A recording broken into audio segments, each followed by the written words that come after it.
Howdy. We are going to start a new chapter in our book that talks about Chapter 5, several laws. Now, this is the heart of the course. Again, I am not training you to be lawyers, but I'm going to put a lot of law in this because I'm going to show you how extensive this code is. This first video is on the EEA, Economic Espionage Act. So I've got your learning objectives here. We're going to talk about these laws, EEA, Computer Fraud Abuse Act, Computer Information Sharing Act, and the Digital Management Copyright Act. So if you are someone who wants to go into cybersecurity for a living as a hacker, and you want to be a certified ethical hacker, or you want to go into defense, these are all laws that could get you into some big trouble. So, and with some big penalties. So as I said, here's our learning objectives. We're going to end up talking about hacking back because it's a hot topic right now. It's part of our national cyber strategy since September of 2018. They don't call it hacking back. They call it forward defense, which is a great euphemism. You know, it used to be offense, but now it's forward defense.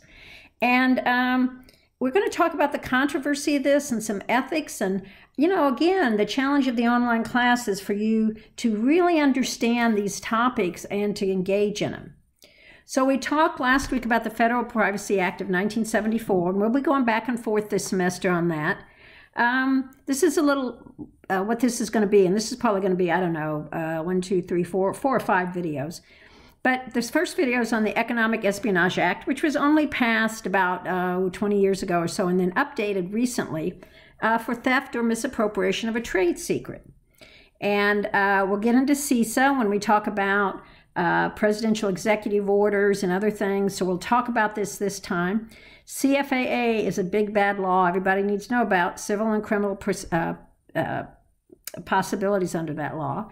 The Cybersecurity Enhancement Act a little bit, and DMCA. Let's talk about EEA. And what are trade secrets? Now, trade secrets in intellectual property, you have patents. Patents have a certain timeline. 20 years for most patents. There's different kinds of patent design, utility plans. For utility patents, most of them that you're familiar with, there's 20 years after the effective filing date. So here's the deal.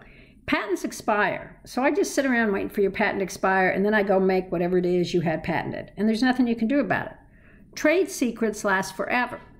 If you can keep them quiet and that they actually derive some kind of economic value.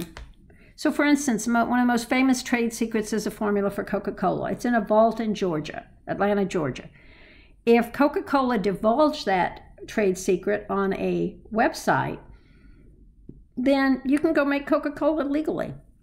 But if you somehow compromise Coca-Cola's security prevention and get into their vault and copy the formula, then no. You have stolen their trade secret and you will come under the law. So it can be anything. It can be financial, it can be designs, it can be processes, it can be anything, anything. It's a broad spectrum. We tend to think of it as being, you know, designs for super duper inventions, but it can actually be anything that leads to those that follow these two elements on the bottom. Reasonable measures to keep secret and derives independent economic value from not being generally known to the public. So we have this EEA, and it's got 6 titles in it. And this is just how things get passed. And we're only going to look at Title 1. Inserts the code about trade secrets. But you will notice that even though this was the Economic Espionage Act passed in whatever, it has, you know, established a Boys and Girls Club and certain technology to facilitate criminal, you know, 4 or 5 things that were stuck in here. Okay, so let's look at this act. Now, what I've done is I've striked out of that old great Wikipedia because that was actually the best law source I could find. And what I've done here is I've put each of the sections, 9 sections of this. So to be clear, this comes out of the first title. Here's Title 1 here, and there are 9 sections. We don't care about the other titles, okay? And it basically has penalties for offense and imprisonment, so it's both criminal and civil procedures in here. Now, why are we talking about this in cybersecurity? Because when people hack and they steal your intellectual property, this is one of the great federal laws we have in place. And of course, intellectual property is one of our 2 biggest targets, the other being critical infrastructure. So let's look at the words here. It criminalizes the misappropriation. You can go to prison for this. Oh, sorry. It criminalizes this, all right? Its penalties can go up to 10 years for individuals and fines up to $5 million, all right?